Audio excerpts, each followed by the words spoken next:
సమస్యలు వచ్చాయని ఆత్మహత్యను మార్గంగా ఎన్నుకుంటే చనిపోయాక కూడా ఆ వ్యక్తి గురించి లోకులు చులకనగా మాట్లాడుకుంటారు. బ్రతికి ఉన్న కుటుంబ సభ్యులకు కూడా మానసిక స్థైర్యం దెబ్బతింటుంది.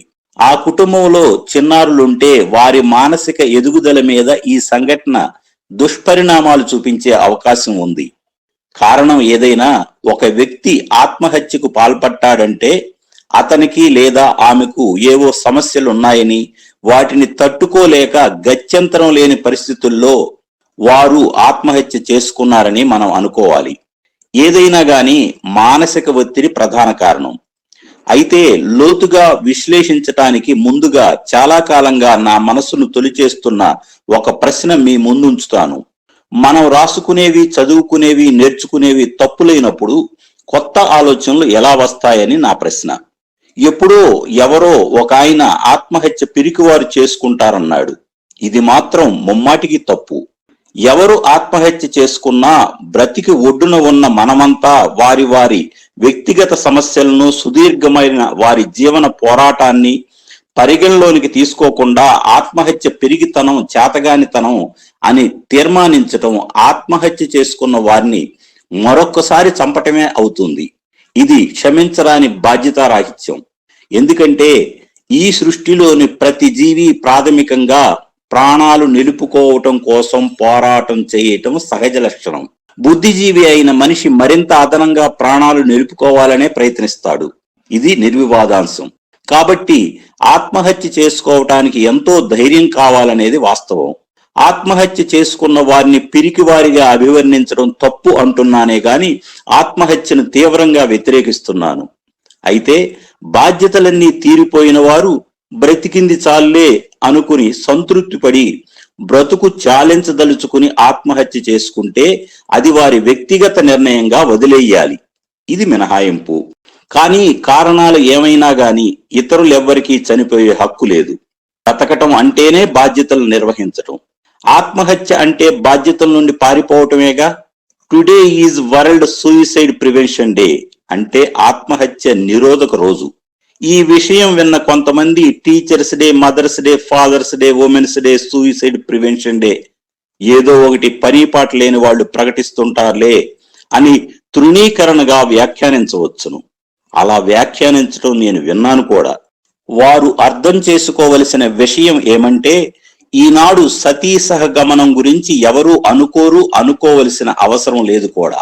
ఏదైనా ఒక అంశం పేర్కొని దానికి ప్రత్యేకించి ఒక రోజు కేటాయించారంటే అర్థం సమకాలీన సమాజంలో అది ఒక రుగ్మత లేదా విలువల పట్ల నిర్లక్ష్యం ఉన్న అంశాల గురించి వేగంగా పరిగెడుతున్న మనుషులను ఆపి ఆ ఒక్కరోజైనా ఆలోచింపజేయాలని ఈ రోజుల యొక్క ఆంతర్యం. తద్వారా ప్రపంచంలోని కోట్లాది మంది తలకాయలలో ఏదో ఒక తలకాయ నుండి ఒక మంచి పరిష్కారం ఆవిర్భవించి వ్యక్తమవుతుందని ఈ భూమి మీద ఉన్న బుద్ధిజీవుల కొందరి ఆకాంక్ష. నిజమేగా మరి. రాజా రామ్మోహన్ రావు కారణంగా సతీ సహగమనం సమాజం నుండి సమూలంగా తొలగింపబడిందిగా. అదే విధంగా ఏదో ఒక రోజు 2020 వరకు ఆత్మహత్యలు ఉండేవట. తర్వాత ప్రకృతి ఉత్పాతాలలో తప్ప మనిషి అన్నవాడు తనకు తాను చావటం లేదని రేపటి తరం వారు చరిత్ర పాఠాల్లో చెప్పుకుంటే అంతకంటే మనకు కావాల్సింది ఏముంది? కర్మ సిద్ధాంత రీత్యా లోకంలోని ప్రతి జీవి ప్రారబ్ధ కర్మ అనుభవించడానికి జన్మ తీసుకుంటుంది. జైలులో ఉన్న ఒక ఖైదీ శిక్షా కాలం పూర్తి కాకుండా జైలు నుండి పారిపోయిన ఏళ్ల చట్టం అతనికి జైలు శిక్షా కాలం మరింత పొడిగిస్తుంది.